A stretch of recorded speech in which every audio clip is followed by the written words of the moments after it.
আসসালামু আলাইকুম রহমতুল্লাহ। মিনার একাডেমির পক্ষ থেকে আজকে তোমাদের সাথে আমি আছি সাদিয়া সুলতানা। আজকে আমরা আলোচনা করব জীবকোষ এবং টিস্যু নিয়ে, যেটা আমাদের বায়োলজিতে খুব কমন একটা চ্যাপ্টার।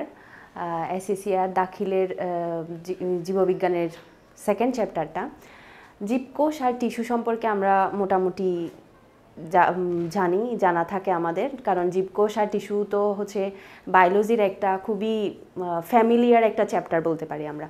তো জীবকোষ আর টিস্যু সম্পর্কে আমরা ইলাবোরেটলি যদি নাও জেনে থাকি, তবুও আমরা জীবকোষ আর টিস্যু সম্পর্কে কিন্তু আমরা মোটামুটিভাবে শুনে থাকি। কোষ আর টিস্যু সম্পর্কে আমি যদি প্রথমেই বলতে যাই তাহলে আমাকে কোষের ডেফিনেশনগুলো ভালো করে জানতে হবে, টিস্যু সম্পর্কে জানতে হবে। আর খুবই ফ্যামিলিয়ারলি যদি আমি উদাহরণ দিয়ে বুঝাই, তাহলে সেক্ষেত্রে প্রথমেই যদি বলি, আমাদের শরীরে রাইট নাও এখনই কিন্তু 37 ট্রিলিয়ন ছোট ছোট কোষ কাজ করতেছে। সেটা আমরা বিশ্বাস করি বা না করি, 37 ট্রিলিয়ন মানে কিন্তু কম না। তাহলে এই যে এই কোষগুলো কিন্তু আমাদের শরীরে অনবরত কাজ করতেছে। তাহলে এই কোষগুলা হচ্ছে তোমার একই সাথে আমাদের বেঁচে থাকার ক্ষেত্রেও সাহায্য করতেছে, তার পাশাপাশি আমাদের দৈনন্দিন কার্যকলাপগুলা সম্পন্ন করার জন্য কিন্তু এই কোষগুলা কাজ করতেছে। কোষের সাথে সাথে কিন্তু টিস্যুটাও খুব বেশি ইম্পর্টেন্ট। কোষ ছাড়া কিন্তু টিস্যুটা উৎপন্ন হতে পারে না, কারণ কোষই হচ্ছে একদম ভাইটাল বিষয়। তাহলে আমরা কোষকে যদি এক কথায় ডিফাইন করতে যাই, তাহলে সেটা হবে জীবদেহের গঠন ও কাজের একককে আমরা কোষ বলে থাকি। এটা খুবই ফ্যামিলিয়ার একটা লাইন, যেটা আমরা বায়োলজিতে খুব কমনলি পেয়ে থাকি। টিস্যু আর কোষ সম্পর্কে যদি আমরা বলতেই যাই, তাহলে প্রথমেই আমরা জেনে থাকি যে জীবদেহের গঠন ও কাজের একককে আমরা কোষ বলি। তাহলে এই যে কোষগুলা আমরা কখনো কি চিন্তা করছি যে আমাদের যখন ক্ষতস্থান, আমরা যখন অ্যাক্সিডেন্ট হই, তখন আমাদের যে ক্ষতটা হয়, ওই ক্ষতটা আবার কিভাবে ওখানে পূরণ হয়ে যায় বা জোড়া লেগে যায়, ওই ক্ষতস্থানটা কিভাবে পূরণ হয়ে যায়, সেটা কি আমরা কখনো চিন্তা করছি? তাহলে ওই জিনিসটা কিসের মাধ্যমে হয় যে ক্ষতস্থানটা জোড়া লাগা? বা আমরা যদি আরও একটু ডিপে গিয়ে চিন্তা করি, যে যখন একটা গাছ তার ডগাটা কেটে ফেলা হয়, তখন ওই ডগা থেকে যখন আরেকটা নতুন পাতা গজায়, তাহলে সেটা কিসের মাধ্যমে গজায়? অবশ্যই সেখানে কিছু না কিছু তো ফাংশন করে, যার কারণে আমরা ক্ষতস্থানটা আমাদের ক্ষতস্থানটা ঠিক হয়ে যাচ্ছে, গাছের ডগায় আবার নতুন পাতা জন্মাচ্ছে। তাহলে এই সব কিছু পেছনে কিন্তু কোষ আর টিস্যুটা প্রাইমারিলি এবং প্রিন্সিপালি কাজ করে বলা যায়। প্রিন্সিপালি কাজ করে। তাহলে কোষ আর টিস্যু সম্পর্কে যদি বলতে যাই, একটা হচ্ছে পয়সার এপিট আর ওপিট বলা যায়। কোষ যেহেতু আমরা জানলাম জীবদেহের গঠন ও কাজের একককে আমরা কোষ বলতেছি, তাহলে এখন টিস্যু কাকে বলতেছি সেটাও আমাদের জানতে হবে। টিস্যু হচ্ছে তোমার একই উৎস থেকে উৎপন্ন হবে। টিস্যুটা একই উৎস থেকে উৎপন্ন হবে এবং একই কাজ করবে একসাথে মিলে। একই উৎস থেকে উৎপন্ন হবে, একই কাজ করবে, সেই সব ধরনের কোষগুলোকে আমরা মেইনলি টিস্যু বলে থাকি। ঠিক আছে, তাহলে বোঝাই যাচ্ছে যে কোষ না থাকলে টিস্যুটা কোনোভাবেই আমরা ডিফাইন করতে পারবো না। তাহলে কোষ আর টিস্যু হচ্ছে পৃষ্ঠার এপিট আর ওপিট। তাহলে একটু স্লাইডে গিয়ে আমরা দেখি যে জীবকোষ কি। প্রথমেই যে কথাটা আমি বলছি সেটা হচ্ছে জীবদেহের গঠন ও কাজের ক্ষুদ্রতম একককে আমরা জীবকোষ বা কোষ বলতেছি। ঠিক আছে, এখানে দেখা যাচ্ছে জীবদেহের ক্ষুদ্রতম গঠনগত, কার্যগত ও বংশগত একক হচ্ছে কোষ। তাহলে এখানে কি কি জানলাম আমরা? কার্যগত, আমি একটু মার্ক করে দিই তাহলে আমাদের বুঝতে একটু সুবিধা হবে।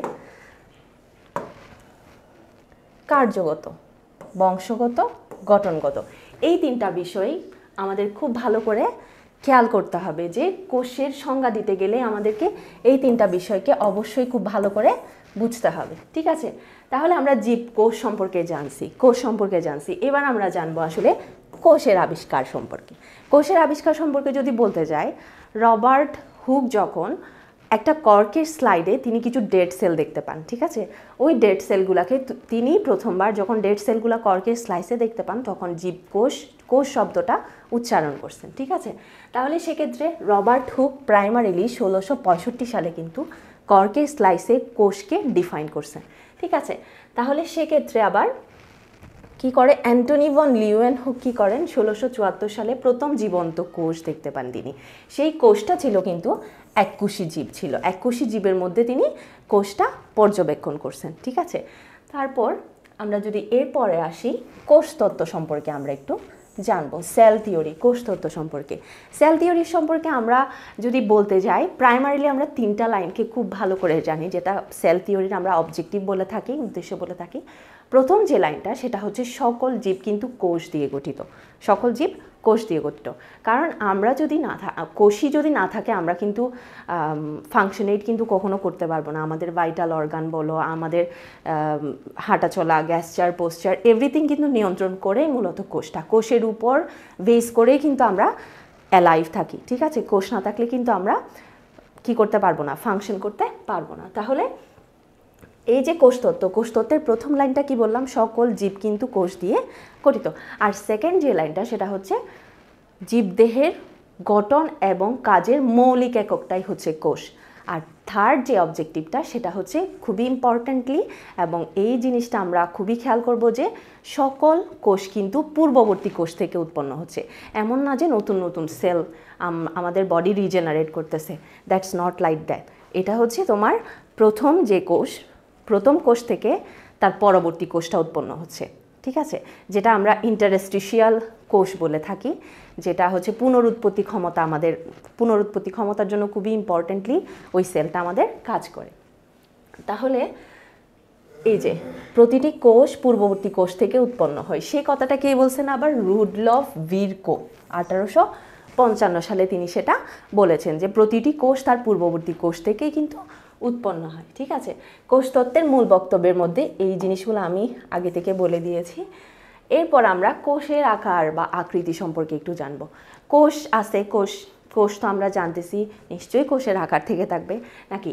তাহলে কোষের আকার সম্পর্কে যদি আমরা জানতে যাই, আকারটা কত, 0.2 মাইক্রোমিটার থেকে 1 মিটার পর্যন্ত হতে পারে, যেটা আমরা স্নায়ুকোষ হিসেবে স্নায়ুকোষকে আমরা আইডেন্টিফাই করি 0.2 মাইক্রোমিটার থেকে 1 মিটার পর্যন্ত, ঠিক আছে।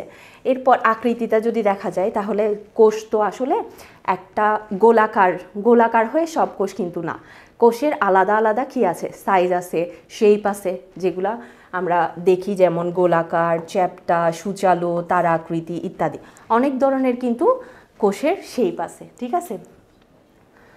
তাহলে কোষের আকার আকৃতিটা তার কাজের উপর নির্ভর করে। যেমন আমার স্নায়ু কোষে যেই সেলটা কাজ করতেছে, স্নায়ুতন্ত্রে যে সেলটা কাজ করতেছে, সেমভাবে আমার কি করে, আমার ডাইজেস্টিভ সিস্টেমে কিন্তু ওই সেলটা কাজ করে না। তাহলে এক এক কোষ এক এক জায়গায় কাজ করে, এবং কোষের যে সাইজ, আকার, আকৃতি সেগুলো কিন্তু সিস্টেম ভেদে অনেক বেশি ভ্যারি করে।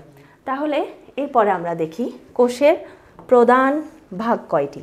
কোষের প্রধান ভাগ প্রধানত 2 প্রকার, আমরা খুবই কমনলি জেনে থাকি, একটা প্রোক্যারিওটিক সেল আর একটা ইউক্যারিওটিক সেল। যদি আমি সেটাকে বাংলায় বলি, প্রোক্যারিওটিক সেল হচ্ছে আদি কোষ, ইউক্যারিওটিক সেল হচ্ছে প্রকৃত কোষ, ঠিক আছে। তাহলে আদি কোষ সম্পর্কে যদি প্রোক্যারিওটিক সেল সম্পর্কে আমরা জানি, তাহলে সেক্ষেত্রে প্রোক্যারিওটিক সেল হচ্ছে সরল টাইপের একটা কোষ, এবং এটাতে কোনো ধরনের নিউক্লিয়াস থাকে না। প্রোক্যারিওটিক সেটাকে আগেই আমি ডিফাইন করে দিছি, প্রোক্যারিওটিক মানে আদি কোষ, যেগুলো আদি, আমরা এগুলো রিলেট করলে হয় কি, আমরা পড়া বেশি মনে রাখতে পারবো। যেমন আদি কোষে নিউক্লিয়াস থাকবে না, সেটা খুবই স্বাভাবিক, সেটা সরল হবে, এটা খুবই স্বাভাবিক, ঠিক আছে। তারপরে উদাহরণ যদি আমরা বলি, ব্যাকটেরিয়া বলতে পারি, নীলাভ সবুজ শৈবাল বলতে পারি, ঠিক আছে। এগুলো হচ্ছে আদি কোষের খুবই কমন কিছু উদাহরণ। ইউক্যারিওটিক সেল সম্পর্কে যদি বলি, প্রথমে বলতে হবে সেটা একটা প্রকৃত কোষ, ঠিক আছে। প্রকৃত কোষের মধ্যে তার স্ট্রাকচারটা আসলে যেমন আমরা প্রোক্যারিওটিক সেলে দেখি সেরকম কিন্তু না। এখানে প্রোক্যারিওটিক সেলে আমরা দেখছি যে তার গঠনটা সরল, ইউক্যারিওটিক সেলে এসে সেটা হয়ে গেল জটিল। তারপর এখানে কিন্তু নিউক্লিয়াস থাকার যে ব্যাপারটা, নিউক্লিয়াস কিন্তু প্রোক্যারিওটিক সেলে থাকবে না, কারণ এটা আদি কোষ। আমরা মনে রাখবো যে আদি কোনো কিছুতে আসলে সব কিছু একটু কম থাকে। যেমন আগের জেনারেশনে আমাদের মোবাইল ফোন ছিল না, এখন মোবাইল ফোন আছে, তাহলে আপডেটেড জিনিসগুলো সবসময় ইউক্যারিওটিক সেলে থাকবে, প্রোক্যারিওটিক সেলে কিন্তু ওভাবে করে থাকবে না। তাহলে সেটা যদি আমরা রিলেট করতে পারি, তাহলে আমাদের বোঝাটা অনেক বেশি ফ্লেক্সিবল হবে, ঠিক আছে। তাহলে প্রোক্যারিওটিক সেলে নিউক্লিয়াস থাকবে না, সেটা একটা কথা। ইউক্যারিওটিক সেলে এসে আবার নিউক্লিয়াস থাকবে। গঠনটাও ঠিক সেমভাবে ভ্যারি করবে, যে প্রোক্যারিওটিক সেলে সরল থাকতেছে গঠনটা, ইউক্যারিওটিক সেলে এসে সেটা কি হয়ে যাচ্ছে, জটিল হয়ে যাচ্ছে। ঠিক আছে, আশা করি তোমরা বুঝতে পারছো। এখন আমরা খুবই ইম্পর্ট্যান্ট এবং কনসার্ন অফ টপিক বলা যায়, ক্লাসে কিন্তু একটা জিনিস খুবই কনসার্ন থাকে, কনসার্নেবল একটা টপিক থাকে, সেই টপিকটা এখন তোমাদেরকে বলতে যাব। সেই টপিকটা কি, সেটা হচ্ছে প্রাণীকোষ এবং উদ্ভিদ কোষের কিছু পার্থক্য আছে। ঠিক আছে, যেটা আমাদের বায়োলজিতে, সেটা তুমি ইন্টারমিডিয়েট বলো, তুমি এসএসসি বলো, সব কিছুতে, ইভেন অ্যাডমিশন টেস্টের ক্ষেত্রেও কিন্তু এটা খুব বেশি ইম্পর্টেন্ট, যে প্রাণীকোষ আর উদ্ভিদ কোষের মধ্যে তফাৎটা জানতে পারা। তাহলে এবার বলো তো, চিন্তা করো যে প্রাণীকোষ আর উদ্ভিদ কোষের মধ্যে কোন জিনিসটা খুবই কমনভাবে থাকে, যেটার মাধ্যমে আমরা ডিফার করতে পারি যে এটা প্রাণীকোষ, এটা উদ্ভিদ কোষ। কোন জিনিসটা আমরা একটু চিন্তা করি, হ্যাঁ চিন্তা করব যে আমাদের মাথা থেকে আসলে বের হচ্ছে কিনা, আমরা ডিফার করতে পারতেছি কিনা। তাহলে প্রথমেই যে জিনিসটা আমাদেরকে ডিফার করার জন্য, যে জিনিসটা আমরা প্রথমেই জানি, সেটা হচ্ছে কোষ প্রাচীর সম্পর্কে। সেটা আমরা অনেকেই জানি, অনেকেই জানি না। ঠিক আছে, কোষ প্রাচীরটা আসলে কিভাবে কাজ করে, যে উদ্ভিদ কোষ, হ্যাঁ উদ্ভিদ কোষ, প্রাণী কোষ, ঠিক আছে, আমরা একটু খেয়াল করব।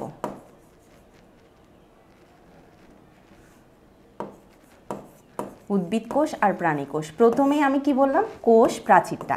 ঠিক আছে, কোষ প্রাচীর, এই জায়গাতে উদ্ভিদ কোষে এসে সব সময় কি থাকবে, কোষ প্রাচীরটা থাকবে,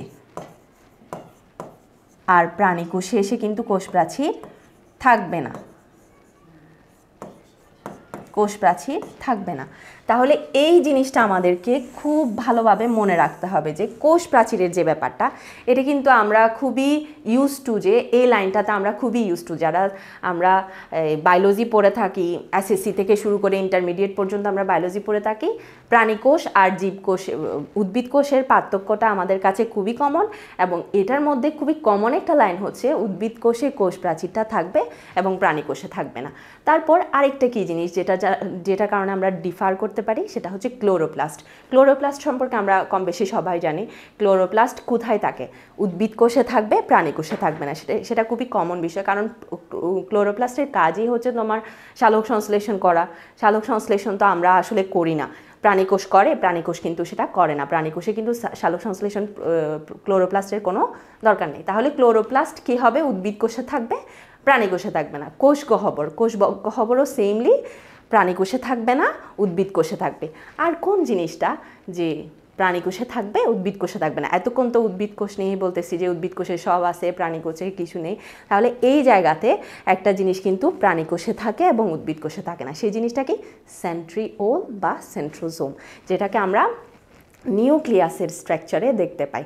নিউক্লিয়াসের স্ট্রাকচার আমরা মোটামুটি একটু হলেও বইয়ে দেখছি যে ড্রয়িং লেভেল করা থাকে। ওই জায়গাতে যে সেন্ট্রোসোম যা সেন্ট্রিওলটা থাকে, সেটা কিন্তু প্রাণী কোষেই থাকে, উদ্ভিদ কোষে কিন্তু থাকে না। বুঝতে পারছি? তাহলে আমরা ডিফার করতে পারবো তো, যে এই ভাইটাল জিনিসগুলোর মাধ্যমে আমরা কিন্তু প্রাণী কোষ এবং উদ্ভিদ কোষকে খুব ভালোভাবে কি করতে পারবো, আলাদা করতে পারবো। ঠিক আছে, এরপরে পরের স্লাইডে যাই আমরা। আসি কোষাঙ্গ সম্পর্কে জানবো। কোষাঙ্গ আসলে কি? কোষের অঙ্গাণুগুলো, অর্গানেলস, খুবই কমন না? কোষের অঙ্গাণুগুলো আমরা দেখতে পাই না, বইয়ে সুন্দর করে ড্রয়িং লেভেল করা থাকে। তাহলে আমি একটু এঁকে দেখাই। হ্যাঁ, সেল আমরা লেভেলটা একটু দেখি।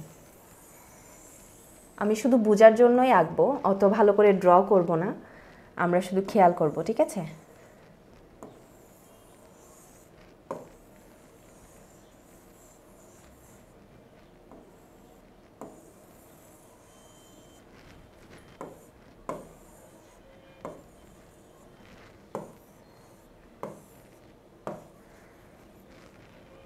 এর মাধ্যমে হবে কি, আমরা খুব ভালো করে বুঝতে পারবো আসলে কোন জায়গাটা কিসে কাজ করে বা কোনটা কিসের জন্য খুব বেশি ইম্পর্ট্যান্ট, সেই জিনিসটা আমরা বলতে পারবো। এই জায়গা থেকে আমরা কিন্তু আবার সাথে সাথে এগুলোর ফাংশনও খুব ভালো করে বলতে পারবো। ঠিক আছে, আমরা আঁকার সাথে সাথে একটু বলে ফেলি। এই যে বাইরের যে আবরণটা আমরা দেখতে পারতেছি, সেই জিনিসটা আসলে আমরা কি বলতে পারি? কেউ আমাদের কি আগে দেখছি, পরিচিত মনে হচ্ছে ড্রয়িং লেভেলটা।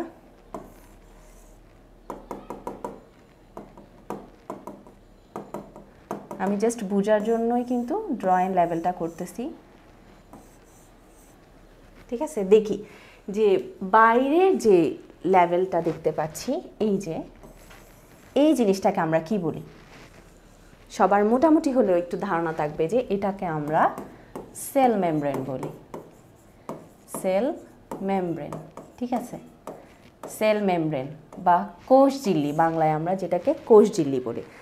তাহলে এর সাথে সাথে আমাকে এটার ফাংশনও আমি বলে দেই, আরও সহজ হয়ে যাবে। সেল মেমব্রেনের আসলে ফাংশনটা কি, দেখতেই পাচ্ছো যে এই যে সেল মেমব্রেনটা, সেটা কিন্তু আলটিমেটলি আমার কোষের সব ভিতরের যে অর্গানেলসগুলো আছে সেগুলাকে কি করতেছে, প্রোটেক্ট করতেছে।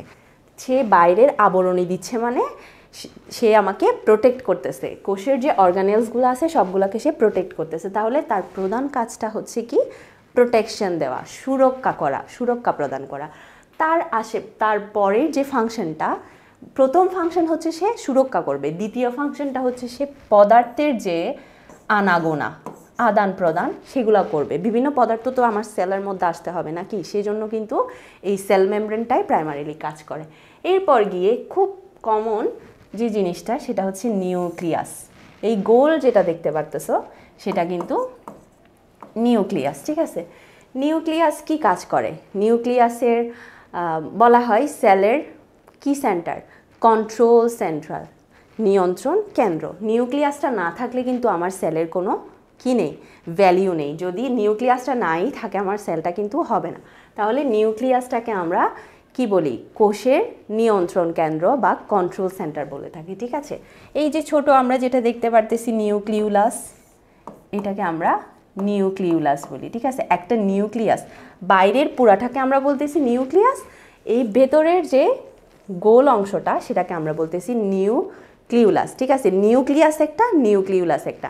নিউক্লিয়াস আমরা পুরাটাকে বলতেছি, আর ভিতরের যে গোলটা এই জিনিসটাকে আমরা বলতেছি নিউক্লিউলাস, ঠিক আছে। এই নিউক্লিউলাস থেকে আমরা একটা কি দেখতে পাচ্ছি, আঁকা বাঁকা একটা তন্তু দেখতে পারতেছি না, সেই জিনিসটাকে আমরা বলতেছি ক্রোমাটিন তন্তু। এগুলো এক একটা কিন্তু এক একভাবে কাজ করে। তোমার নিউক্লিয়াসের ফাংশনকে আমরা নিউক্লিয়াসের ফাংশন বলতেই আমরা বলতেছি সেটা কন্ট্রোল সেন্টার হিসেবে কাজ করে। নিউক্লিউলাস হচ্ছে তোমার প্রোটিনকে মডিফিকেশন করতে কাজ করতেছে, প্রোটিনের মডিফিকেশন করার জন্য কাজ করতেছে। ক্রোমাটিন তন্তুতে তোমার mRNA আর RNA তৈরি করতে সহায়তা করতেছে। এক একটা ফাংশন কিন্তু এক এক রকম। এই যে এখানে গোল গোল বড় টাইপের যেগুলো দেখতে পারতেছো, সেগুলোকে আমরা কি বলতেছি, লাইসোজোম, লাইসোসোম বা লাইসোজোম বলে, যেটাই বলে একই কথা, ঠিক আছে। লাইসোজোমটা কিসের কাজ করে আসলে, এটাকে আমরা বইয়ে খুব সুন্দর করে দেওয়া থাকে যে সুইসাইডাল ব্যাগ, সুইসাইডাল ব্যাগ বা বাংলায় যেটাকে আমরা বলি আত্মঘাতী থলিকা। সুইসাইডাল স্কোয়াড কিন্তু এটাকে বলা হয়, সুইসাইডাল স্কোয়াড, সুইসাইডাল ব্যাগ, আত্মঘাতী থলিকা, আত্মঘাতী স্কোয়াড বলা হয়। তাহলে এটাকে কেন সুইসাইডাল ব্যাগ বলা হচ্ছে, খুবই ইন্টারেস্টিং না সুইসাইডাল ব্যাগ জিনিসটা। সুইসাইডাল ব্যাগটা হচ্ছে সে কী করে, অকেজো যে কোষগুলা সেগুলাকে সে ডিস্ট্রয় করে ফেলবে, সে কারণে সেটাকে বলা হচ্ছে সুইসাইডাল ব্যাগ। সে নিজের কাছে অকেজো কোষগুলাকে নিয়ে আসবে এবং সে নিজেই ধ্বংস হয়ে যাবে, যার কারণে সেটাকে আমরা সুইসাইডাল ব্যাগ বা আত্মঘাতী থলিকা বলে থাকতেছি, ঠিক আছে। এটা কিন্তু খুবই ইম্পর্ট্যান্ট একটা MCQ সাথে সাথে, ঠিক আছে। সুইসাইডাল ব্যাগ বা আত্মঘাতী থলিকা কাকে বলা হয়, আনসার কী হবে, লাইসোজোম। এরপর আসি এই জিনিসটা, এটা খুবই ইন্টারেস্টিং একটা জিনিস, মাইটোকন্ড্রিয়া, ঠিক আছে। মাইটোকন্ড্রিয়া সম্পর্কে যদি কোনো স্টুডেন্টকে বলি যে একটা মাইটোকন্ড্রিয়া সম্পর্কে একটা লাইন বলে যাও, তাহলে স্টুডেন্টরা খুবই কমনলি একটা লাইন বলবে, সেটা কি, শক্তিগড় বলা হয়, ঠিক আছে। মাইটোকন্ড্রিয়াকে আমরা পাওয়ার হাউস বা শক্তিগড় বলে থাকতেছি, ঠিক আছে। এটা খুবই ইম্পর্ট্যান্ট একটা প্রশ্ন, সেটা যেখানেই হোক SSC, ইন্টারমিডিয়েট, অ্যাডমিশন টেস্টের জন্য খুবই কমন প্রশ্ন হচ্ছে মাইটোকন্ড্রিয়াকে কি বলা হয়, বা কোষের পাওয়ার হাউস কাকে বলা হয়, কোষের শক্তিগড় কাকে বলা হয়, আনসারটি কী হবে, মাইটোকন্ড্রিয়া, ঠিক আছে। এই যে এগুলা রাইবোজোম, রাইবোজোম সম্পর্কেও যদি আমরা বলতে যাই, রাইবোজোমকে বলা হয় প্রোটিন তৈরির কারখানা। কি বলা হয়, প্রোটিন তৈরির কারখানা। প্রোটিন এই জায়গাটাতে রাইবোজোমটা কিন্তু প্রোটিনকে কি করতেছে, প্রোটিনকে সে তৈরি করতেছে, প্রোটিন তৈরি হচ্ছে কিন্তু রাইবোজোমে এসে, তাহলে সেটাকে বলা হয় প্রোটিন তৈরির কারখানা। আমি কিন্তু সাথে সাথে এমসিকিউ বলে দিচ্ছি, এই এমসিকিউগুলো কিন্তু খুব বেশি ইম্পর্টেন্ট, তোমরা খুবই কমনলি এগুলো শুনে থাকবা এবং এগুলো তোমাদের পরীক্ষার জন্য খুব বেশি ইম্পর্টেন্ট। এই জিনিসগুলা এক একটার এক একটা নাম, আমি এটা একটু বাঁকা করে করে আঁকছি বা ফুটা দিয়ে দিই, আমি ওটা ওভাবে করে দেখাতে পারতেছি না, কিন্তু এই জায়গাগুলোতে কিন্তু ছোট ছোট কিছু কি থাকে, রোম আছে। তাহলে এই যে যেগুলো রাফ দেখাচ্ছে সেগুলোকে বলা হয় রাফ এন্ডোপ্লাজমিক রেটিকুলাম। ঠিক আছে, এন্ডোপ্লাজমিক রেটিকুলাম আমরা নাম শুনছি না? এন্ডোপ্লাজমিক রেটিকুলামের মধ্যে দুইটা ভাগ থাকে, একটা রাফ এন্ডোপ্লাজমিক রেটিকুলাম আর এটা হচ্ছে স্মুথ এন্ডোপ্লাজমিক রেটিকুলাম। ঠিক আছে, একটা স্মুথ আর একটা রাফ, দুইটার কাজ কিন্তু আলাদা। ঠিক আছে, এই জায়গাতে যেটা দেখতে পাচ্ছি সেটা সেন্ট্রোসোম। সেন্ট্রোসোম, তাহলে সেন্ট্রোসোম কোথায় নাম শুনছো বলো তো? আগে কোথায় আমি বলছি সেন্ট্রোসোম? কি বলছিলাম? সেন্ট্রোসোম হচ্ছে কি প্রাণীকোষে থাকবে, সেন্ট্রোসোম যা সেন্ট্রিওলটা প্রাণীকোষে থাকবে, উদ্ভিদ কোষে থাকবে না। ঠিক আছে, তাহলে দেখো এখানে কিন্তু আরও ছোট ছোট কিছু কণিকা থাকে, বাসমান জেলির মতো বলি আমরা সেটাকে। বাসমান জেলিটাকে আমরা কি বলি? সাইটোপ্লাজম বলি। সেটাকে আমরা কি বলি? সাইটোপ্লাজম। ঠিক আছে, সাইটোপ্লাজম। সাইটোপ্লাজমের কাজটা কি? কোষে কি রাসায়নিক বিক্রিয়া হয় না? কেমিক্যাল বিক্রিয়া তো কোষে হয়, তাই না? কেমিক্যাল রিয়েকশনের জন্য এই সাইটোপ্লাজমটা বেশি কাজ করে। তাহলে ওভারঅল কিন্তু আমি সব কিছু সম্পর্কে বলার চেষ্টা করছি, আলাদা আলাদা করে এগুলার ফাংশন বলার চেষ্টা করছি। ওখান থেকে তোমার ইম্পর্টেন্ট এমসিকিউ কী হতে পারে সেটা কিন্তু বলে দিছি, মেনশন করে দিছি। ঠিক আছে, তাহলে আমরা এরপরে যাব। হ্যাঁ, এরপরে আসো, আলাদা আলাদা করে আমি ফাংশন বলে দিছি। এই ডাইজেস্টিভ ব্যাগ, সুইসাইডাল ব্যাগ, এগুলো কিন্তু আমি আগে বলে দিছি, স্লাইডে আছে যদিও, এরপরে স্লাইডে আমরা দেখব কোষের গুরুত্ব। কোষের গুরুত্ব আছে কি না? অবশ্যই কোষের গুরুত্ব আছে, যেটা আমাদের জন্য খুব বেশি ইম্পর্টেন্ট। তাহলে দেখি আমরা কোষের গুরুত্বের মধ্যে আমরা কি কি জানতেছি। জীবদেহের গঠন, পুষ্টি গ্রহণ, শক্তি উৎপাদন, বৃদ্ধি, বংশগতি, প্রজনন। ঠিক আছে, তাহলে কি কি কোষের গুরুত্ব যদি বলে যে কোষের গুরুত্ব লিখো, বা কোষের নিচে কোনটি কোষের গুরুত্ব, কি হবে? জীবদেহের গঠন, পুষ্টি গ্রহণ, শক্তি উৎপাদন, বৃদ্ধি, বংশগতি, প্রজনন। ঠিক আছে, তাহলে জীবনের একক কোষ হচ্ছে কি? জীবনের এককই হচ্ছে কোষ। এই লাইনটা হচ্ছে unit of life is cell, মানে ইউনিট অফ লাইফকে, সেলকে ইউনিট অফ লাইফ বলা হচ্ছে। ঠিক আছে, এরপর দেখব বংশগতির বাহক। বংশগতির বাহকে আমরা কি দেখতেছি? বংশগতির বাহক কি জানি আমরা? ডিএনএ জানি, ডিএনএ থেকে জিন, জিন থেকে ক্রোমোজোম। ঠিক আছে, কোষ বিভাজনে জিন বংশগত বৈশিষ্ট্য বহন করে। তাহলে জিন কি করতেছে? বংশগত বৈশিষ্ট্য বহন করতেছে। তাহলে আমার একটা উদাহরণ নিশ্চয়ই লাগবে। এটা আমি যদি বলি যে, আমরা বলি না যে মেয়েটা দেখতে তার মায়ের মতো হয়েছে, ছেলেটা দেখতে তার বাবার মতো হয়েছে, মেয়েটার চোখগুলা তার মায়ের মতো, ছেলেটার চুলগুলা তার বাবার মতো। তাহলে এই যে জিনিসগুলা আমরা যে আমার মায়ের, আমরা যে আমাদের বাবার বৈশিষ্ট্যগুলো বহন করতেছি বংশ পরম্পরায়, সেগুলো আমাদের মধ্যে ট্রান্সমিট হচ্ছে, সেগুলো কিসের কারণে?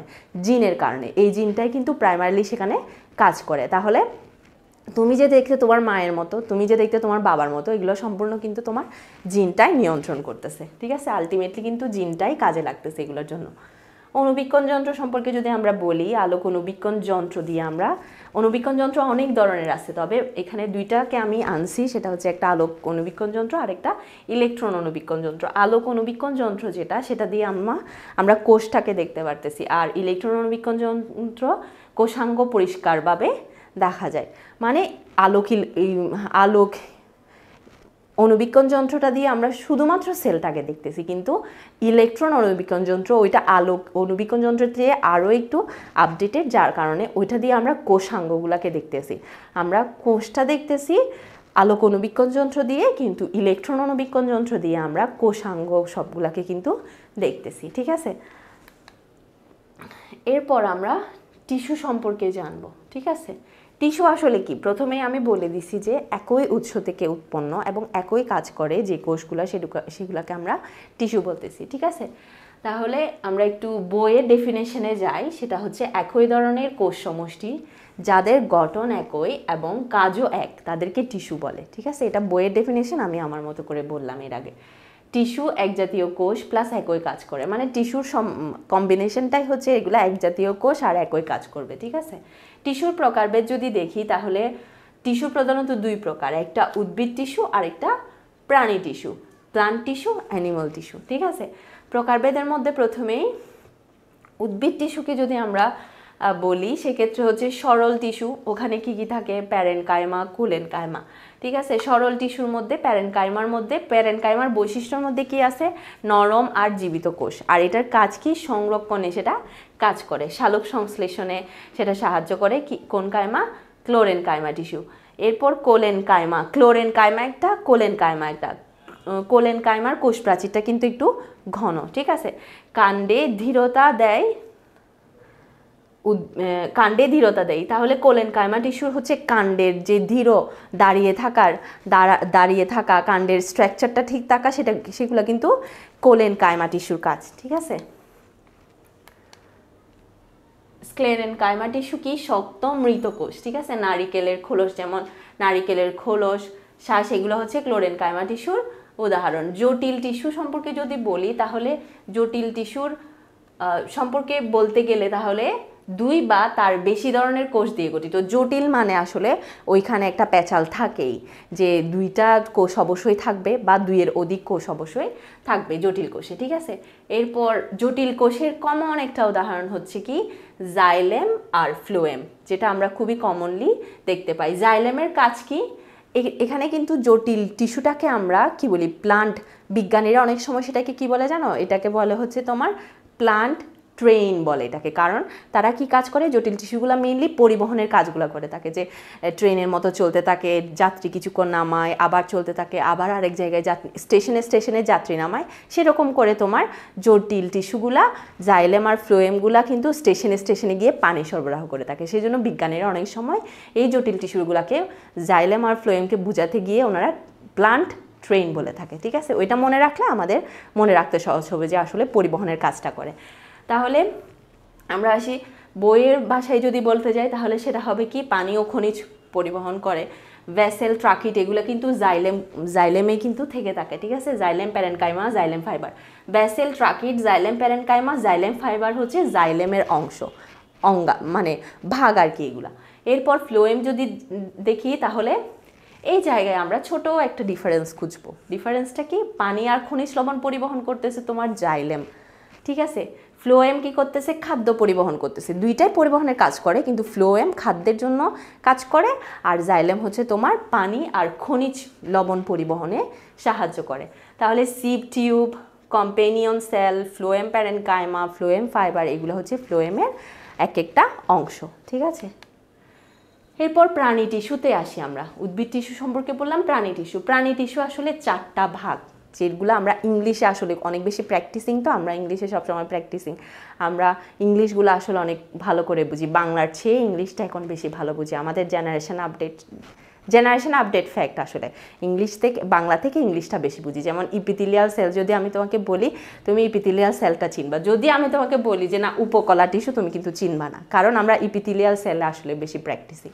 যেমন তার পাশাপাশি যদি বলি কানেকটিভ টিস্যু, এটা খুবই কমন শোনা যায়, কিন্তু সংযোজক টিস্যু বলে তাহলে তোমার মাথায় কপালে কিন্তু বাজ পড়বে যে আসলে সংযোজক টিস্যুটা কি, কারণ আমরা ইংলিশে প্র্যাকটিসিং। তবুও আমাদের কি করতে হবে, যে বাংলার সাথে সাথে ইংলিশের সাথে সাথে বাংলাটা আমাদের জেনে রাখতে হবে, যেটা আমাদের এমসিকিউ বলো, সিকিউ বলো, অ্যাডমিশন টেস্ট বলো, এভরিথিং, সব জায়গায় কিন্তু এটা খুব বেশি ইম্পর্টেন্ট। অল্টারনেট নামগুলো আমাদের আসলে বেশি বেশি প্র্যাকটিস করতে হবে, ঠিক আছে। মাসকুলার টিস্যু, যেটাকে আমরা পেশি টিস্যু বলি, নার্ভাস টিস্যু, স্নায়ু টিস্যু। তাহলে কি উপকলা টিস্যু, সংযোজক টিস্যু, পেশি টিস্যু, স্নায়ু টিস্যু।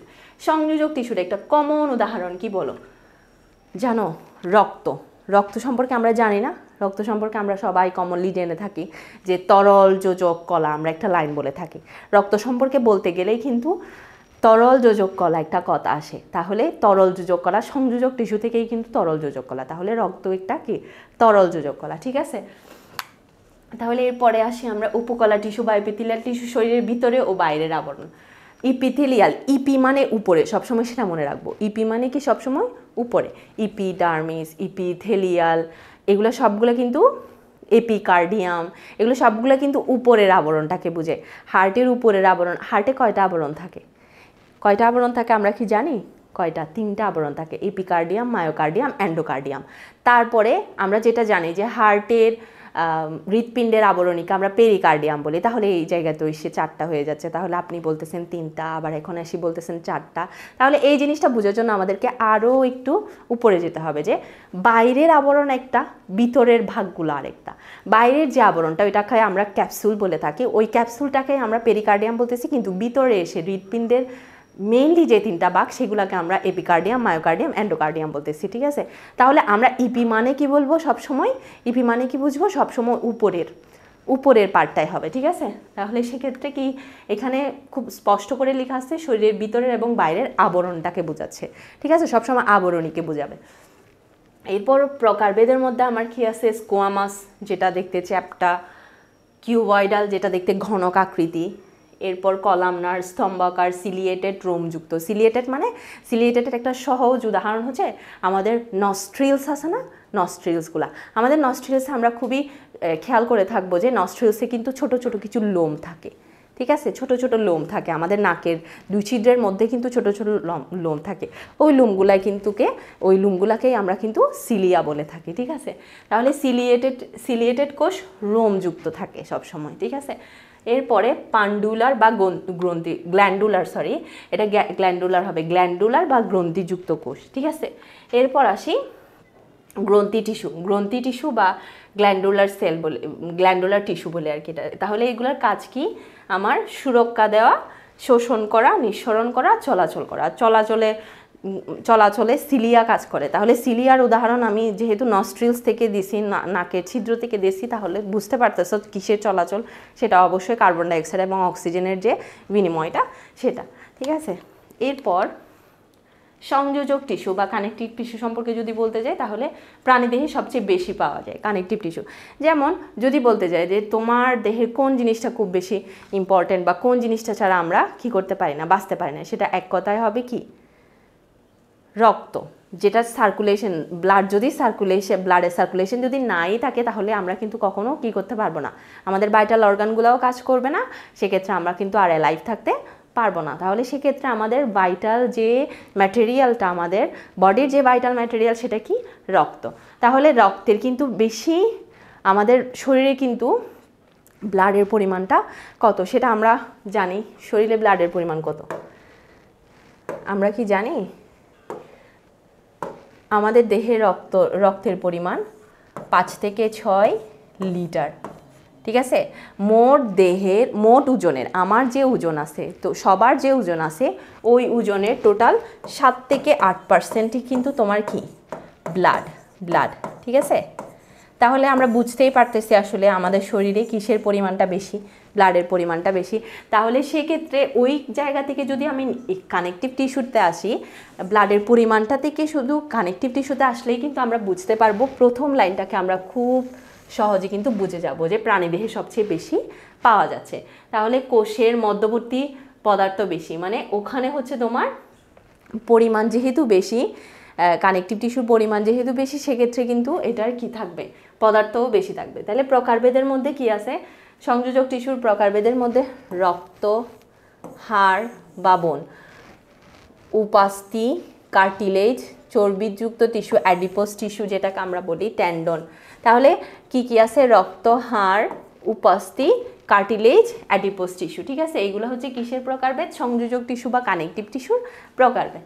তাহলে এই জায়গাতে ছোট করে একটা জিনিস আমরা জেনে রাখবো, এই দুইটা লাইনকে আমরা খুব বেশি খেয়াল করব, যে টেন্ডন পেশি ও হাড় যুক্ত করে। এখানে টেন্ডন আর লিগামেন্ট, আমরা টেন্ডন আর লিগামেন্ট পড়তে শুনছি না বা দেখছি না? টেন্ডন আর লিগামেন্ট দুইভাবে কাজ করে। এই জায়গায় একটা টুইস্ট আছে, টুইস্টটা বলি যে পেশি আর হাড়কে যুক্ত করবে কে? টেন্ডন। হাড় আর হাড়কে যুক্ত করবে কে?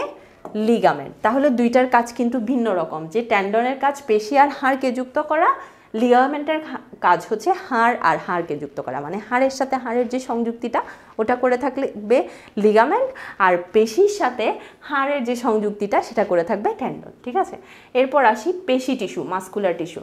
তাহলে পেশি টিস্যুর কাজ কি? আমার দেহের চলাচল নিয়ন্ত্রণ করে। মাসকুলার বলতেই আমরা আসলে চলাচলটাকে একটু বেশি হাইলাইট করব, ঠিক আছে? দেহের চলন নিয়ন্ত্রণ এটা কাজ করবে। প্রকারভেদের মধ্যে কি আছে, স্ক্যালেটাল টিস্যু, স্ক্যালেটাল মাসেল, স্মুথ মাসেল, স্বেচ্ছাপেশী, অস্বেচ্ছা। এখানে আমরা ঐচ্ছিক আর অনৈচ্ছিকটা বেশি ইউজ করলে ওইটাই বেশি ভালো হবে আই থিঙ্ক। স্বেচ্ছা বা অস্বেচ্ছা থেকে আমরা ঐচ্ছিক অনৈচ্ছিকটা ইউজ করি। হ্যাঁ, ঐচ্ছিক পেশী এবং অনৈচ্ছিক পেশী। তাহলে ঐচ্ছিক অনৈচ্ছিক বলতে গেলেই আমরা বুঝতেছি না আসলে ঐচ্ছিক কোনটা অনৈচ্ছিক কোনটা। ঐচ্ছিক হচ্ছে যেটা আমি কি করতে পারতেছি, আমি নিজে মুভমেন্ট করতে পারতেছি, যেমন আমার হাতকে আমি যেভাবে মুভমেন্ট করবো সেই ওইভাবে মুভমেন্ট হবে। কিন্তু আমার বাউল সিস্টেমটা, আমার ইউরিনারি সিস্টেম কিন্তু আমার অনুযায়ী কাজ করতেছে না, তার ফাংশনটা সে করতেছে। যেমন আমার হার্টের যে সার্কুলেশন সিস্টেমটা, আমি যদি বলি যে এই সার্কুলেশন তুমি থেমে যাও, সে কি থেমে যাবে? অবশ্যই না। তাহলে ওখানে কিন্তু ঐচ্ছিক পেশী কাজ করতেছে না, ওইখানে অনৈচ্ছিক পেশী কাজ করতেছে। এগুলো কিন্তু অনবরত কাজ করতেছে, সেটা আমার ডিরেকশনের ভিত্তিতে সে কাজ করবে না, সে তার ডিরেকশনের ভিত্তিতে কাজ করবে। তাহলে আমরা ঐচ্ছিক পেশী বলতে বোঝাচ্ছি যেগুলো ইচ্ছাধীন, আমি ইচ্ছা করলেই করতে পারতেছি। আর অনৈচ্ছিক পেশী হচ্ছে যেটা আমার ইচ্ছাধীন নয়, যেটার উপর আমার কোনো হাত নেই। ঠিক আছে, এরপর আসি হৃদপেশী বা কার্ডিয়াক পেশী, শুধু হৃদপিণ্ডে থাকে। হৃদপেশী যেখানে আমরা বলতেছি সেটা কিন্তু অবশ্যই হৃদপিণ্ডেই থাকবে। এই হৃদপেশীর অবস্থানটা শুধুমাত্র হৃদপিণ্ডেই থাকে, বুঝতে পারছো? এরপর স্নায়ু টিস্যু সম্পর্কে আসি। নার্ভাস টিস্যু, স্নায়ু টিস্যুটা কোথায় থাকে? নার্ভাস টিস্যু মানেই আমরা বুঝতেছি যে সেটা আসলে আমাদের নার্ভাস সিস্টেম নিয়ে কাজ করে। ঠিক আছে, আমাদের নার্ভাস সিস্টেমে আসলে কোন জিনিসগুলো পড়ে আমরা কি জানি? নার্ভাস সিস্টেম বলতেই চোখ বন্ধ করে যে জিনিসটা, সেটা হচ্ছে তোমার মস্তিষ্ক। ঠিক আছে, মস্তিষ্কই হচ্ছে আসলে স্নায়ুতন্ত্র, যেখান থেকে আমার মস্তিষ্ক, যেমন আমাকে একটা মশা কামড় দিচ্ছে, সেটা আমার মশা কামড় দেওয়ার সিগন্যালটা আমার মস্তিষ্কে যাচ্ছে, মস্তিষ্কের কারণে আমার মস্তিষ্ক আমাকে সিগন্যাল দিচ্ছে যে তোমার হাতে একটা মশা বসছে যেটা তোমাকে কামড় দিচ্ছে, যার কারণে আমার ঐচ্ছিক পেশী সেটাকে গিয়ে কি করতেছে, মশাটা আমরা কি করতেছি, মারতেছি। তাহলে এখানে কিন্তু একটা কি আছে, ইন্টারকানেকশন আছে, আমার ব্রেইনের সাথে আমার ঐচ্ছিক পেশীর একটা কি আছে, ইন্টারকানেকশন আছে। তাহলে স্নায়ুতন্ত্র মানে, স্নায়ু টিস্যু মানে আমরা বুঝতেছি যে আসলে মস্তিষ্ক। ঠিক আছে, তাহলে স্নায়ুকোষ, নিউরন সম্পর্কে আমরা কি জানি? নিউরন তো খুবই কমন একটা শব্দ। নিউরনটা আসলে কি? স্নায়ুতন্ত্রের গঠন এবং কার্যিক একক হচ্ছে নিউরন।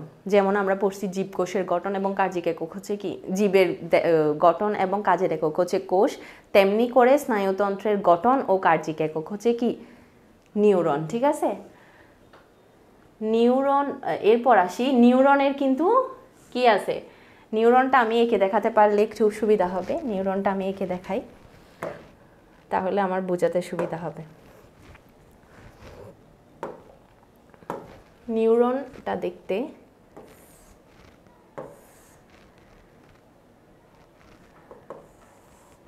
গাছের মতো দেখতে, আমরা ড্রয়িং লেভেল করে তাকি দেওয়া থাকে যে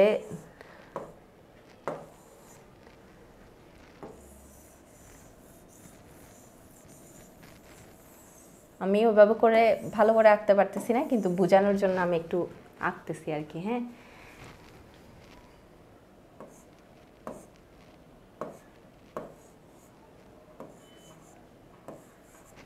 ঠিক আছে। এখানে নিউরন যে বলতেছি, নিউরনের কিন্তু তিনটা পার্ট থাকে, একটা কোষ দেহ, একটা এক্সন আর একটা ডেনড্রাইট। ঠিক আছে, কোষ দেহ কোনটা আসলে? এই পুরাটাই কোষ দেহ, এই পুরাটাই কোষ দেহ। ডেনড্রাইট কোনগুলা, এক্সন কোনগুলা? এক্সন হচ্ছে এখানে যেগুলো আছে এইগুলা, এই যে বাইরের আবরণটা, আর ডেনড্রাইট হচ্ছে নিচে যেগুলো আছে ওগুলা, আর মাঝখানে এটা কি, গহ্বর। ঠিক আছে, তাহলে আমাকে নিউরন বোঝাতে গেলে প্রথমেই আমরা নিউরন বলতে আমরা কি বুঝতেছি, কোষ দেহ, এক্সন, ডেনড্রাইট। আর এটার কাজ কি, বার্তা পরিবহন করা। ওখানে নিউরনটা কি করে আসলে, নিউরনটা তোমার সিগন্যাল দেয়। ঠিক আছে, একটা নিউরন থেকে আরেকটা নিউরনে তথ্য স্থানান্তর করে। ঠিক আছে, একটা নিউরন যতক্ষণ পর্যন্ত আরেকটা নিউরনের তথ্য দিবে না ততক্ষণ পর্যন্ত কিন্তু আমার মস্তিষ্ক কাজ করবে না। ওই কাজটা করার জন্য একটা নিউরন থেকে আরেকটা নিউরনে তথ্য স্থানান্তর করার কাজটা করে কিন্তু সিনাপস। সিনাপস সম্পর্কে আমরা মোটামুটি সবাই একটু হলেও জানি। তাহলে বার্তা পরিবহন করা মানে ওই যে আবার মস্তিষ্ক, আবার মশার কামড়, বুঝতেছি না আসলে এখানে ইন্টারকানেকশন আছে। আমি আগেই বলেছি যে এটার মাঝখানে কিন্তু ইন্টারকানেকশন আছে। তাহলে বার্তা পরিবহনের কাজটা করতেছে কে, নিউরন। ঠিক আছে, এরপর টিস্যুর গুরুত্ব জানবো আমরা। হ্যাঁ, টিস্যুর গুরুত্ব সম্পর্কে জানতে গেলে আমাকে প্রথমেই বলতে হবে দেহকে সংগঠিত করে, কারণ টিস্যু ছাড়া কোষ, সেল টিস্যু ছাড়া কিন্তু মানব দেহ গঠিত হতে পারে না। আলটিমেটলি সেল টিস্যু থাকাই মানে হচ্ছে আমি মানব হয়ে ওঠা। তারপর বিভিন্ন কাজ আলাদা বিভাগে সম্পন্ন হয়। জটিল জীব গঠনে সহায়তা করে, খাদ্য পরিবহন, পানি পরিবহন করে, চলাচল, সুরক্ষা, অনুভূতির জায়গায়, যেগুলো আমি আসলে আগে বলে ফেলছি আলাদা আলাদা করে। এরপর আচ্ছা, আমরা এবার এমসিকিউ সম্পর্কে একটু জানবো, ঠিক আছে? এমসিকিউ ওভারঅল আমরা একটা বলতে গেলে লেকচার শুনে আসছি এতক্ষণ পর্যন্ত, ওই জায়গা থেকে আমাদের আসলে এমসিকিউ সম্পর্কে ধারণাটা থাকাটা খুব বেশি ইম্পর্ট্যান্ট। এমসিকিউ সিকিউ সম্পর্কে আমাদের ধারণা অবশ্যই থাকতে হবে, যেহেতু এগুলো খুব বেশি ইম্পর্ট্যান্ট। তাহলে আমরা দেখি, আমি বলবো সেটা না দেখে আনসার চেষ্টা করব। হ্যাঁ, না দেখে আনসার করার চেষ্টা করব, যে আসলে তোমার ফিডব্যাকটা তুমি ফিডব্যাক আমাকে দিতে পারতেছো কিনা, সেটা তুমি নিজে নিজে লয়াল থেকেই অ্যাসেস করবা। এখানে যদিও আনসার আছে, কিন্তু চেষ্টা করবা নিজে আসলে আনসার দেওয়ার। প্রথম প্রশ্নটা হচ্ছে, কোষকে প্রথম কে দেখেন? সেটা নিজে আনসার করার চেষ্টা করো। স্লাইড থেকে দেখে আনসার করাটা মানে তুমি কি মানে তোমার এখন অ্যাসেসমেন্টটা তুমি করতে পারবা, নিজের অ্যাসেসমেন্ট নিজে করবা, যে আসলে এতক্ষণ যে আমি ক্লাসটা দেখলাম তারপরে আমি আসলে কি বুঝতে পারলাম, কি জানতে পারলাম। তাহলে প্রথমে যদি আমি বলি কোষকে প্রথম কে দেখেন, সেটা খুবই সহজ, এবং প্রথম দিকেই আমি বলছিলাম রবার্ট হুক। আর যদি সালটা আমি বলি, এখানে আমি সাল মেনশন করে নেই, তাহলে সালটা নিয়ে চিন্তা করো যে সালটা আসলে কত ছিল, বলতে পারবো কেউ? মনে মনে চেষ্টা করব যে আগের লেকচার থেকে আমি কি করার চেষ্টা করব, এই মনে করার চেষ্টা করব যে আসলে সালটা কত ছিল। এখানে সালটা হবে কত? 1665 সাল, ঠিক আছে? এরপর আসি, কোন কোষে নিউক্লিয়াস নেই? সেটা আমি খুব সুন্দর করে বুঝাইছি, যে আদি জিনিসগুলাতে আসলে থাকবে না, নতুন জিনিসগুলাতে থাকবে। তাহলে ওই যে পার্থক্য বা আদি নতুনের যে পার্থক্য, এটা যদি আমি ভালো করে মনে রাখতে পারি, তাহলে নিউক্লিয়াস ডিফাইন করাটা আমার জন্য সহজ হয়ে যাবে। তাহলে নিউক্লিয়াস কোনটাতে থাকবে না? Prokaryotic sell. আদি কোষে থাকবে না, প্রকৃত কোষে থাকবে। সেটা কিন্তু আমি খুব সুন্দর করে বুঝিয়েছিলাম। তাহলে কি, কোন কোষে নিউক্লিয়াস নেই? প্রোক্যারিওটিক কোষ। কোন অঙ্গাণুতে শক্তি উৎপাদন হয়? আমি কিন্তু বলছি, সুন্দর একটা লাইন বলছি, যে শক্তি উৎপাদন কেন্দ্র, শক্তিগড়, পাওয়ার হাউস অফ সেল, ঠিক আছে? তাহলে সেই আনসারটা কি হবে আমার? মাইটোকন্ড্রিয়া। এগুলো আমি বলেই দিছি, আমি যখন লেভেল করতেছিলাম তখন কিন্তু আমি বলে দিছি যে এই প্রশ্নগুলো খুব বেশি ইম্পর্টেন্ট। দেখো এখন সেগুলো এমসিকিউ আকারে তোমার কাছে আসছে। তাহলে এরপরে কি, উদ্ভিদ কোষে কোনটি থাকে কিন্তু প্রাণী কোষে নেই? যেটা বলছিলাম প্রথমেই বলছিলাম, যে টপিক অফ কনসার্ন, মানে আজকের ক্লাসের মধ্যে টপিক অফ কনসার্নই হচ্ছে তোমার প্রাণী কোষ আর জীবকোষকে, প্রাণী কোষ আর উদ্ভিদ কোষকে ডিফার করতে পারা। তাহলে ওখানে প্রথম যে পয়েন্টটা বলছি সেটা হচ্ছে কোষ প্রাচীর নিয়ে। তাহলে কোনটাতে থাকে, কোনটাতে থাকে না? কোনটাতে বলছিলাম যে কোন উদ্ভিদ কোষে কোনটি থাকে না কিন্তু প্রাণী কোষে থাকে। তাহলে সেটা কি? কোষ প্রাচীর। সাথে সাথে কিন্তু ক্লোরোপ্লাস্টও, ঠিক আছে? কোষ প্রাচীরটাকে আমরা খুব ভালো করে দেখব, কারণ এটা খুব বেশি ইম্পর্টেন্ট। ক্লোরোপ্লাস্টটা ইটস অপশনাল, ঠিক আছে? এরপর আসি, সালোক সংশ্লেষণ কোথায় হয়? ক্লোরোপ্লাস্টে সালোক সংশ্লেষণ হয়, ঠিক আছে? এরপরে আমরা দেখি যে সুইসাইডাল ব্যাগ নামে পরিচিত কোন অঙ্গাণু? এগুলো না দেখে আনসার করার চেষ্টা করো, তাহলে তোমার ক্লাস করাটা অনেক বেশি ইফেক্টিভ হবে। যে সুইসাইডাল ব্যাগ, আমি বলছিলাম সুইসাইডাল ব্যাগ বা আত্মঘাতী থলিকা বা সুইসাইডাল স্কোয়াড, আত্মঘাতী স্কোয়াড বলা হয় কাকে? লাইসোজোমকে, ঠিক আছে?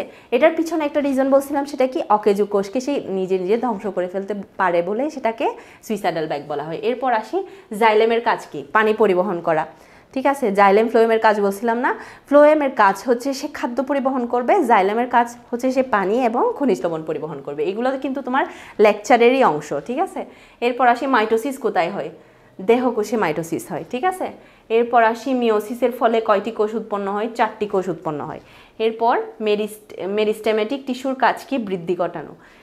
মেরিস্টেমেটিক টিস্যুর কাজ কি? বৃদ্ধি ঘটানো। এরপর আসো সিকিউতে যদি আমি বলি, এগুলা আমি হচ্ছে প্রাইমারিলি তোমার কি ধরনের প্রশ্ন আসতে পারে বা কি প্রশ্নগুলা কনসার্নে থাকে সেই প্রশ্নগুলো, যেমন কোষ কি, উদ্ভিদ ও প্রাণী কোষের দুটি পার্থক্য লেখো, এইগুলা মাইটোকন্ড্রিয়ার গঠন ও কাজ লেখো। গঠন মানে হচ্ছে যেটা লেবেল করে দেখাইছি সেটা তোমাদের বইয়ে কিন্তু খুব সুন্দর করে লেবেল করা আছে, যে মাইটোকন্ড্রিয়াকে কি করো, গঠন এবং কাজ লিখো। সেখানে তুমি চিত্র দিবা, চিত্রর সাথে সাথে তুমি গঠনটা একটু ব্যাখ্যা করে দিবা, তার সাথে তুমি কয়েকটা কি কাজ লিখে দিবা, যে মাইটোকন্ড্রিয়ার কাজ আসলে কি। কোষকে জীবের গঠন ও কার্যাবলীর একক বলা হয় কেন? ঠিক আছে, এগুলোর উত্তর কিন্তু এখানে আছে, ঠিক আছে? জীবদেহের গঠন ও কার্যাবলীর ক্ষুদ্রতম একক হচ্ছে কোষ। পার্থক্য কি? কোষ প্রাচীর থাকে, প্রাণী কোষে থাকে না। উদ্ভিদ কোষে ক্লোরোপ্লাস্ট থাকে প্রাণীকোষে ক্লোরোপ্লাস্ট থাকে না। মাইটোকন্ড্রিয়া সম্পর্কে কি বললো? দ্বিস্তরযুক্ত অঙ্গাণু, ভেতরের ঝিল্লিতে ক্রিস্টি থাকে, কাজ হচ্ছে কি শ্বসন প্রক্রিয়ার মাধ্যমে শক্তি উৎপাদন করা। এখানে যদি তুমি চিত্রটা দাও তাহলে কিন্তু সেই জিনিসটা, সেই আনসারটা আরও বেশি কি হবে, সুন্দর হবে। এরপর লাস্টের প্রশ্নটা, প্রতিটি জীব বহু কোষ দিয়ে গঠিত বা এক কোষও হতে পারে। প্রতিটা জীবই কোষ দিয়ে গঠিত, সেটা এককোষী হোক বা বহুকোষী হোক, ঠিক আছে? জীবের বৃদ্ধি, পরিপাক, পরিবহন, নিঃসরণ সবগুলা কাজ কিন্তু কোষের মাধ্যমে সম্পন্ন হয়। তাই কোষ হলো জীবদেহের গঠন ও কার্যাবলীর মৌলিক একক। এরপর আসি টিস্যু কি। টিস্যু কি আমরা সবাই জানি, একই গঠন এবং একই কাজ সম্পন্ন কোষসমূহকে টিস্যু বলে। মেরিস্টেমেটিক টিস্যু, স্থায়ী টিস্যু, ঠিক আছে? এখানে কিছু এমসিকিউ আছে, দেখো এমসিকিউ আছে 10টা আর সিকিউ আছে এখানে কিছু। যদি তোমাদের দরকার হয়, এখানে আনসারও আছে, যদি তোমাদের দরকার হয় তাহলে তোমরা সেটা মিনার একাডেমিতে যোগাযোগ করবে। আশা করি সবার ক্লাসটা ভালো লাগছে, সবাই ভালো থাকবে, সুস্থ থাকবে, সবার জন্য শুভকামনা। আসসালামু আলাইকুম, আল্লাহ হাফেজ।